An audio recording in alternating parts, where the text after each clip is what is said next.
कई माताओं की आदत रहती है, मंदिर में दिया लगाती हैं तो विचार करती हैं गणेश जी बैठे हैं, उनको तो घुमाया ही नहीं, फिर इधर भी बैठे हैं इनको तो घुमाया ही नहीं, इधर बैठे हैं इनको तो घुमाया ही नहीं। कई कई घरों में तो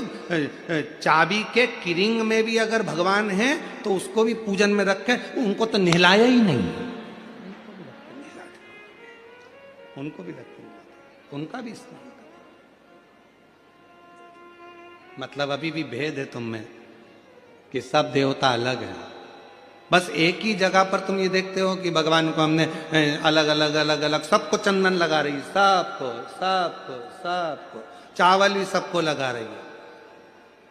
आरती भी सबकी कर रही है।